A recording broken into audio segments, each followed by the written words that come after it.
Bonjour Patrick. Bonjour. Alors déjà merci d'être de plus en plus nombreux à suivre les vidéos de Patrick H qui aide beaucoup de gens en ce moment sur YouTube, sur ta page Facebook aussi. On va parler des dépendances aujourd'hui, dépendance et addiction. Vous êtes de plus en plus nombreux à nous demander des conseils pour par exemple arrêter de fumer, pour les problèmes de jeu, l'addiction au sexe, voilà, il y a tout un panel. Quelle réponse tu peux apporter à ça? Alors, déjà, une chose importante, ici, on ne va pas faire une thérapie. Il ne s'agit pas de dire aux gens, voilà, comment arrêter de fumer en 5 minutes. Ça serait facile, trop facile. En revanche, le but, ça va être d'expliquer le fonctionnement au niveau du cerveau. Ce qui se passe, c'est que toutes les addictions, quelles qu'elles soient, donc des pulsions, finalement, on pourrait dire, c'est ce qu'on a, souvent on l'évoque comme ça, on dit c'est plus fort que moi, je ne peux pas m'en empêcher. Il y a aussi, tu ne l'as pas évoqué, mais il y en a tellement, il y a l'addiction à la nourriture aussi.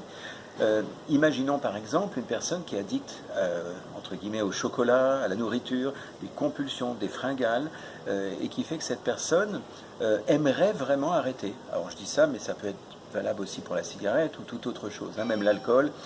Souvent, si on interroge cette personne, elle a, dans sa raison mentale, envie d'arrêter, elle a envie que ça s'arrête. Mais quand elle finit sa phrase, elle dit « c'est plus fort que moi, je ne peux pas m'en empêcher ». Je pense que parmi ceux qui regardent et qui écoutent, il y en a qui se sentent certainement concernés. C'est généralement comme ça que ça se passe. C'est-à-dire qu'effectivement, il y a cette force intérieure qui me pousse à continuer à faire ces choses-là alors que je n'en ai pas envie.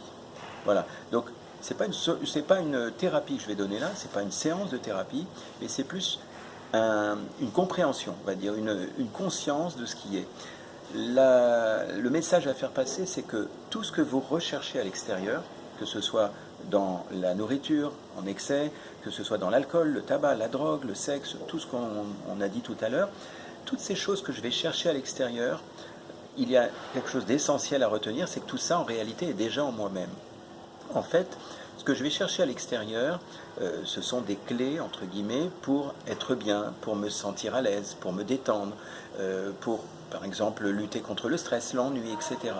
Toutes ces choses que je vais chercher, si par exemple, je reprends ce que j'ai dit tout à l'heure à propos de la nourriture, par exemple, je vais manger un carré de chocolat ou une tablette même, pour m'apaiser, pour me sentir bien, parce que je m'ennuie. Ah tiens, je m'ennuie, je tourne en rond. Bon ben allez, on va taper dans la tablette de chocolat. En fait, quelque part, ces notions-là, c'est comme si je me disais inconsciemment, je ne sais pas où trouver ça en moi, donc je vais aller le chercher à l'extérieur. Et on n'a pas parlé d'une chose importante. Parmi les dépendances, c'est pas que des dépendances par rapport à toutes ces drogues ou alcool, nourriture et tout ce qui s'ensuit, mais on parle aussi de la dépendance affective. Ça en fait partie. C'est-à-dire qu'il y a aujourd'hui beaucoup de gens qui se retrouvent à vivre seuls, à préférer vivre seuls, parce que le risque souvent, quand la personne est en couple, c'est d'arriver à créer une dépendance avec la personne en question. Si par exemple j'ai un besoin énorme d'être aimé, d'être reconnu, besoin de tendresse, etc., et que moi-même à l'intérieur, je n'arrive pas à me donner suffisamment d'amour, de tendresse, etc., eh bien je vais réclamer, je vais presque, on pourrait dire, être en quête de ça vis-à-vis de mon partenaire. Et en fait, le souci essentiel, il est là, c'est que beaucoup de gens vont être en attente, c'est-à-dire si j'ai pas eu mon bisou, mon câlin, ou si j'ai pas eu mon je t'aime, on va dire, eh bien là, tout d'un coup, c'est zut, qu'est-ce qui se passe? Il ou elle ne m'aime plus. Voilà, c'est souvent ce que j'entends, en tout cas dans mes consultations, c'est tant qu'on me donne, ça me nourrit, enfin, c'est une impression, parce qu'en réalité, c'est pas que ça me nourrit, mais c'est que ça me remplit, provisoirement, comme la nourriture, c'est la même chose. Ça me remplit parce que je mange, ça me remplit parce que j'ai quelqu'un qui me dit qu'il m'aime. Seulement, là où la personne arrête de me dire ça, qu'est-ce qui se passe? Et donc le but, quand on fait une séance de thérapie, ça va être justement de reconnecter la personne à qui elle est vraiment, à l'intérieur d'elle-même.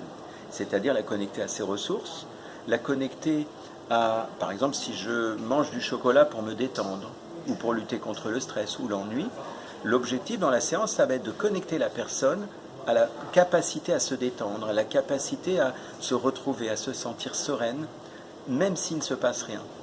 On a le droit de s'ennuyer après tout.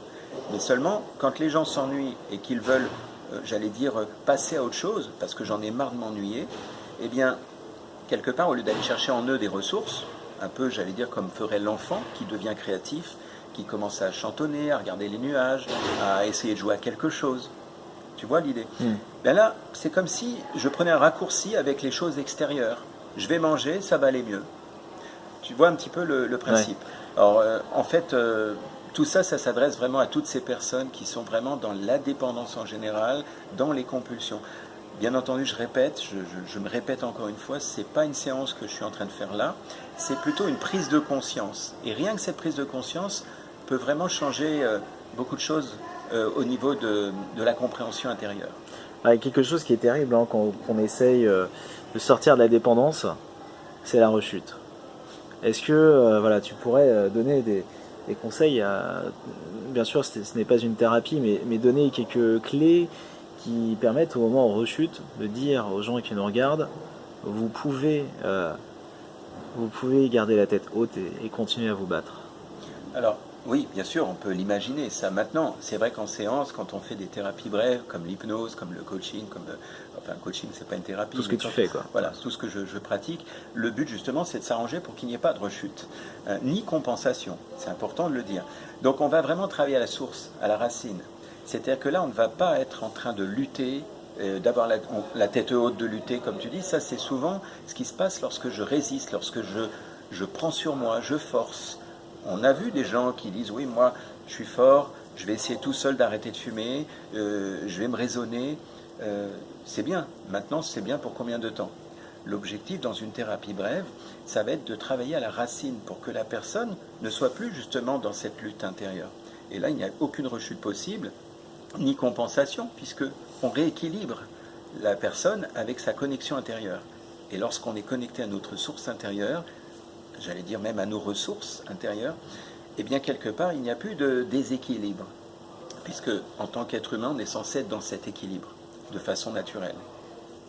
Merci Patrick pour toutes ces explications. Pas de problème. Bien sûr, si vous voulez aller plus loin, vous pouvez rencontrer Patrick Esch, et pour ça, ça se passe comment? Ça se passe comment? Tout simplement en tapant mon nom et prénom sur Google, Patrick Esch, donc Esch s'écrit A-I-C-H, et puis ensuite on se laisse guider.